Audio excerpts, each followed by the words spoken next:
الله الرحمن الرحیم. خوږو دوستانو، په دې هیله امید چې راته روغ او جوړ به وئ او یو ځل بیا د انګلیسي زده کړې پروګرام ته درته ښه راغلاست وایم. په نننۍ درس کې خوږو دوستانو په هغه مهمو شیانو باندې پیل کوو کوم چې بغیر له هغې څخه د انګلیسي زده کړه ناممکنه ده او د محاورې زده کړه خو بیخي ناممکنه ده.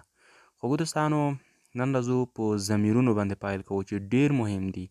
تاسو خوږو دوستانو سم په غور سره فکر ورته وکړئ او ښه یې زده کړئ، نو انشاءالله تاسو به د ډېرو مشکلو څخه خلاص وئ او انګلیسي به بیخي درته اسانه شي. خوږو دوستانو، په انګلیش کې زیات ضمیرونه وجود لري، خو تاسو ته دومره اسان درېدومه چې یو د هغې ضمیرونو له جملې څخه فاعلي ضمیرونه دي. فاعلي ضمیرونه یعنې هغه ضمیرونه چې د فاعل پر ځای استعمالیږي. فاعل خو تاسو پیژنئ. ما ډوډۍ وخوړه، په دغه ځای کې زه فاعل شوم، ډوډۍ ما وخوړه. ما کار وکړ، دغه ځای کې زه کار کوونکی فاعل شوم. د فاعل لپاره کوم ضمیرونه چې استعمالیږي په انګلیسي کې هغه نن زده کوو. خوږو دوستانو، د فاعل لپاره چې کوم ضمیرونه استعمالیږي د هغې له ضمیرونو له جملې څخه لومړی هغه ضمیر چې په خپله د خبرې کوونکي لپاره استعمالیږي هغه آی دی. یعنې آی ضمیر چې دی دغه د خبرې کوونکي لپاره زه.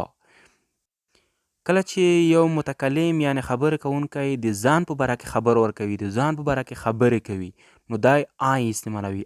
زه. لکه مثال I eat، زه خوراک کوم. ویني خوږو دوستانو، دلته زه فاعل شوم په همدغه ځای کې.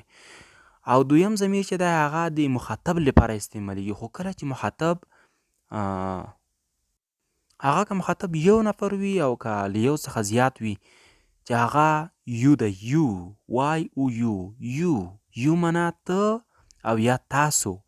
لکه مثال you eat ته خوراک کوئ، یا you eat تاسو خوراک کوئ.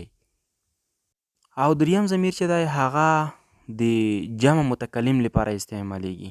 یعنی کله چې متکلمین زیات وي، لکه مونږ چې پښتو کې وایو چې مونږ، یعنی د مونږ لپاره، مونږ کار کوو، مونږ ځو، مونږ لیکل کوو، نو د هغې لپاره په انګلیش کې به تاسو وایئ چې وی معنا مونږ. we eat مونږ خوراک کوو. او څلورم ضمیر چې دی هغه دی.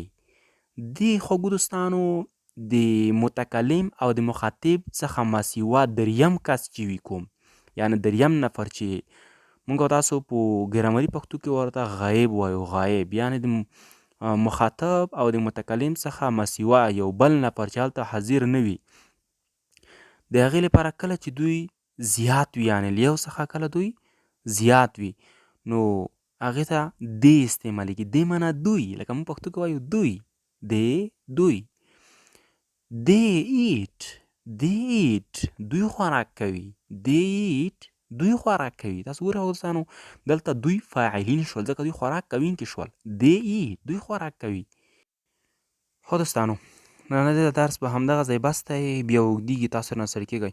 دوستانو، د دې لپاره چې تاسو ته زموږ هره ویډیو بغیر له سر څخه در ورسیږي او ستومانه مو نه کړي او له درس څخه محروم پاتې نه شئ، نو تاسو زموږ یوټیوب چینل درسره سبسکرایب کړئ، تر څو کله چې موږ نوې ویډیو اپلوډ کوو نو هغه تاسو ته بغیر له سرچ او له بل کوم پلټنې څخه تاسو ته در رسیږي او تاسو هغه ګورئ. نو تاسو یو ټیچر یوټیوب چینل درسره سبسکرایب کړئ. د اوس لپاره خوږو دوستانو، د الله په امان.